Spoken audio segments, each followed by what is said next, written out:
Lendo a Bíblia em um ano. Dia 146. Primeira leitura.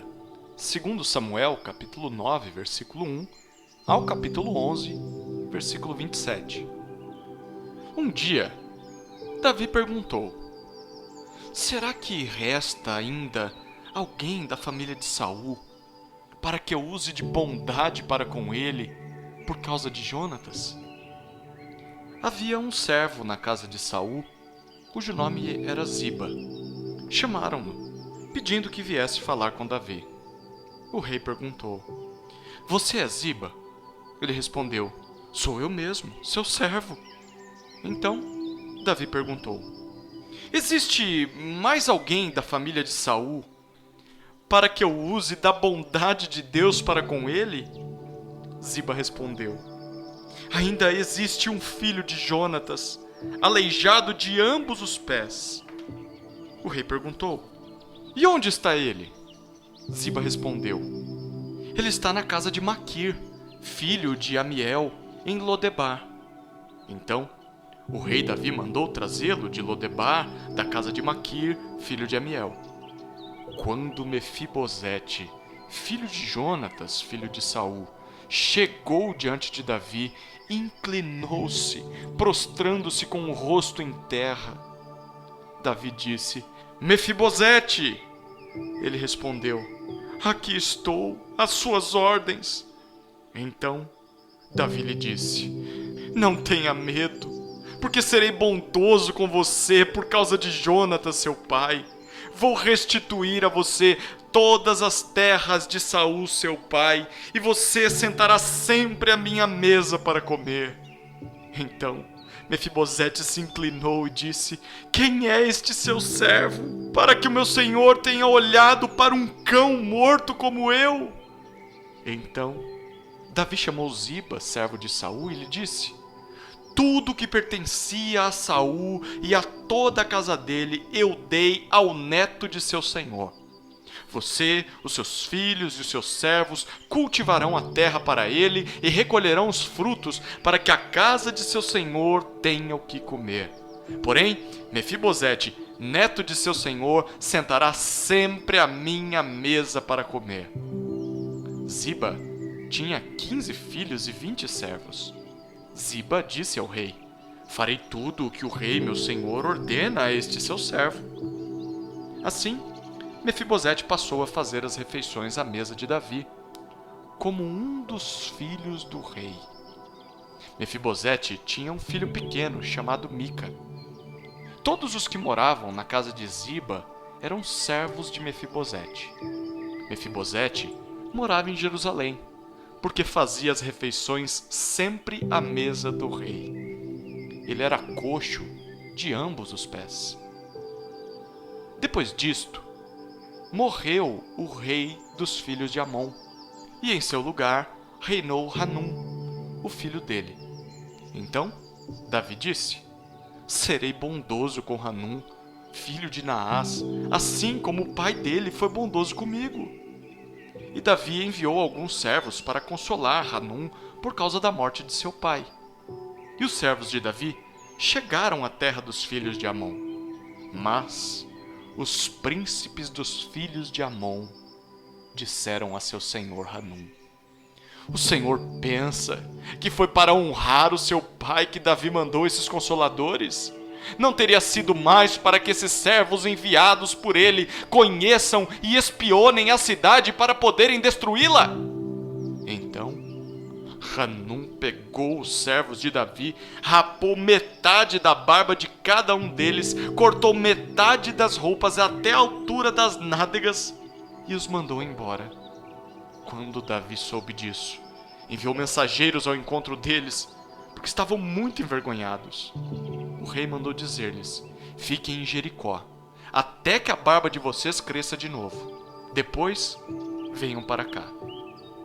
Quando viram que haviam despertado o ódio de Davi, os filhos de Amon mandaram mensageiros e contrataram 20.000 soldados dos sírios de Bet-Reob e dos sírios de Zobá, 1.000 soldados do rei de Maaca e 12.000 de Tobi.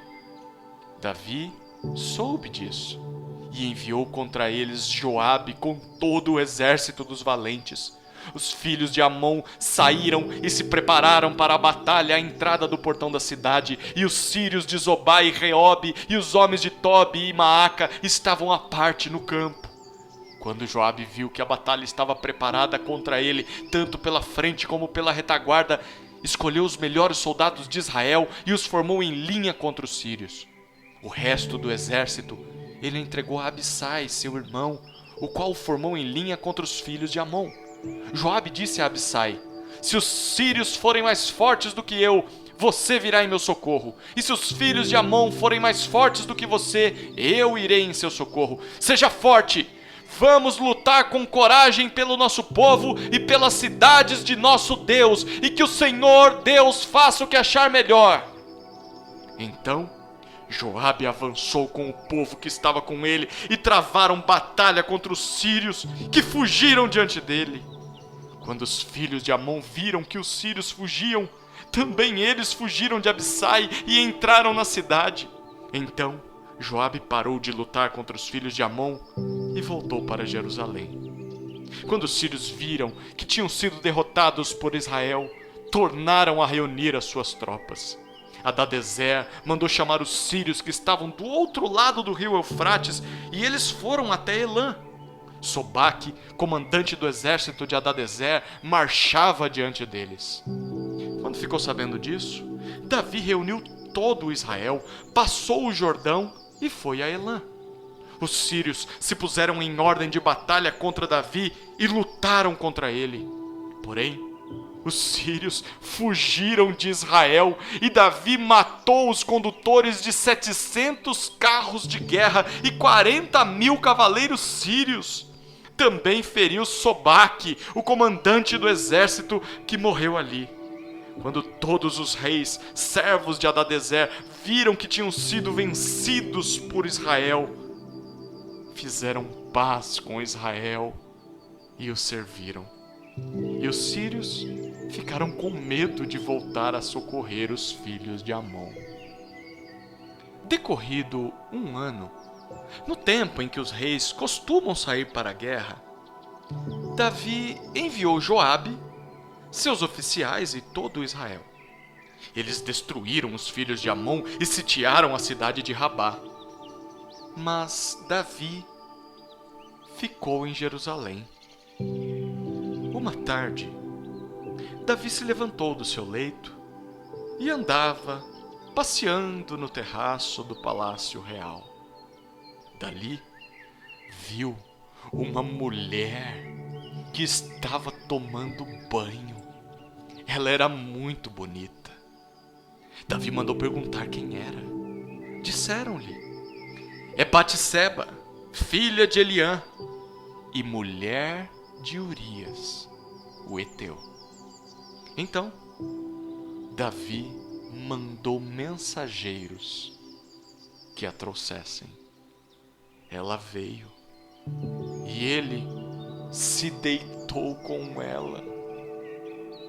Ora, Batseba tinha acabado de se purificar da impureza da menstruação. Depois, ela voltou para casa.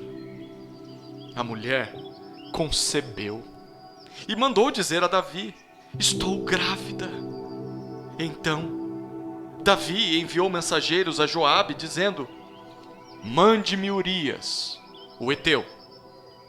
E Joabe mandou Urias a Davi. Quando Urias chegou, Davi perguntou como estava Joabe, como se achava o povo e como ia a guerra. Depois, Davi disse a Urias: vá para casa e descanse.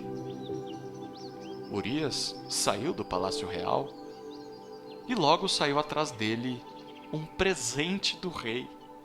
Porém, Urias dormiu junto ao portão do palácio com todos os servos do seu senhor e não foi para casa. Relataram isso a Davi, dizendo: Urias não foi para casa. Então, Davi disse a Urias: você não vem de uma viagem? Por que não foi para casa?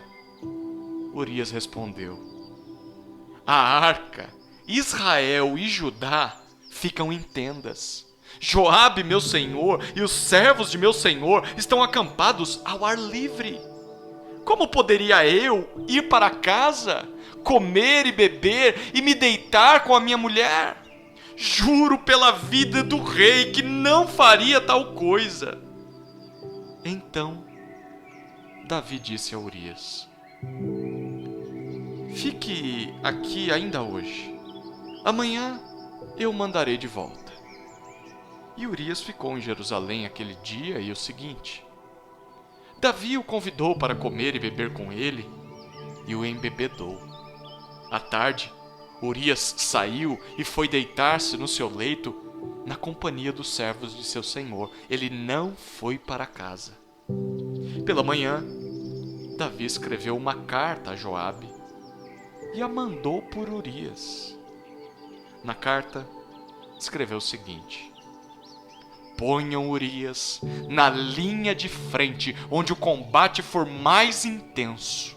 Depois, deixem-no sozinho, para que seja ferido e morra. Tendo sitiado a cidade, Joabe pôs Urias no lugar onde sabia que estavam homens valentes.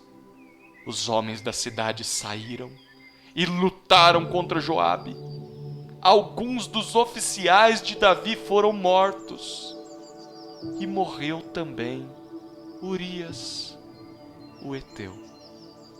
Então, Joabe enviou notícias a Davi, informando tudo o que havia acontecido na batalha.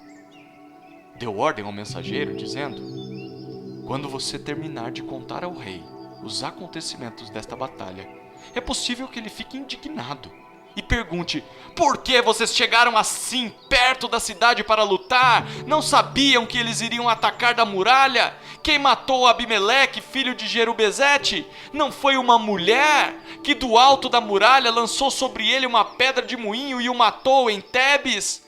Por que vocês chegaram tão perto da muralha? Então você dirá: também morreu o seu servo Urias, o heteu.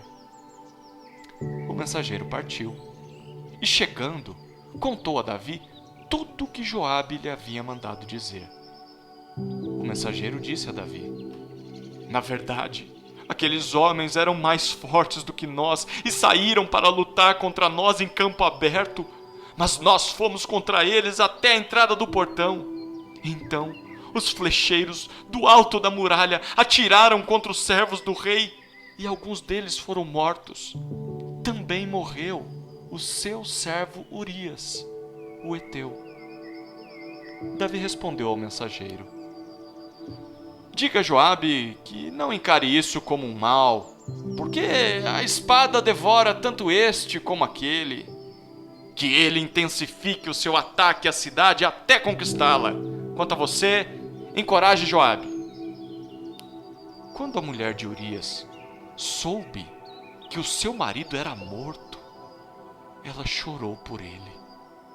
Passado o luto, Davi mandou buscá-la e a trouxe para o palácio.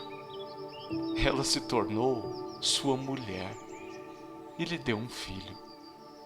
Porém, isto que Davi tinha feito pareceu mal aos olhos do Senhor. Segunda leitura. João, capítulo 15, versículos 1 a 27. Eu sou a videira verdadeira, e o meu Pai é o lavrador. Todo ramo que, estando em mim, não der fruto, ele o corta. E todo o que dá fruto, ele limpa, para que produza mais fruto ainda. Vocês já estão limpos por causa da palavra que lhes tenho falado. Permaneçam em mim, e eu permanecerei em vocês. Como o ramo não pode produzir fruto de si mesmo se não permanecer na videira, assim vocês não podem dar fruto se não permanecerem em mim. Eu sou a videira, vocês são os ramos. Quem permanece em mim e eu nele, esse dá muito fruto. Porque sem mim, vocês não podem fazer nada.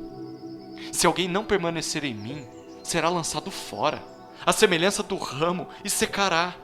E o apanham, lançam no fogo e o queimam.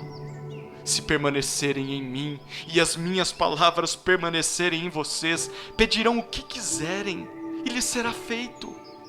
Nisto é glorificado o meu Pai, que vocês deem muito fruto, e assim mostrarão que são meus discípulos. Como o Pai me amou, também eu amei vocês.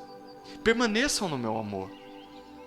Se vocês guardarem os meus mandamentos, permanecerão no meu amor, assim como também eu tenho guardado os mandamentos de meu Pai e no seu amor permaneço. Tenho-lhes dito estas coisas para que a minha alegria esteja em vocês e a alegria de vocês seja completa.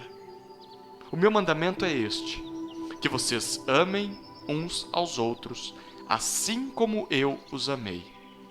Ninguém tem amor maior do que este, de alguém dar a própria vida pelos seus amigos. Vocês são meus amigos se fazem o que eu lhes ordeno. Já não chamo vocês de servos, porque o servo não sabe o que o seu senhor faz, mas tenho chamado vocês de amigos, porque tudo que ouvi de meu Pai eu lhes dei a conhecer. Não foram vocês que me escolheram. Pelo contrário, eu os escolhi e os designei para que vão e deem fruto, e o fruto de vocês permaneça, a fim de que tudo que pedirem ao Pai em meu nome, Ele lhes conceda. O que eu lhes ordeno é isto: que vocês amem uns aos outros. Se o mundo odeia vocês, saibam que antes de odiar vocês, odiou a mim. Se vocês fossem do mundo, o mundo amaria o que era seu. Mas vocês não são do mundo. Pelo contrário, eu dele os escolhi.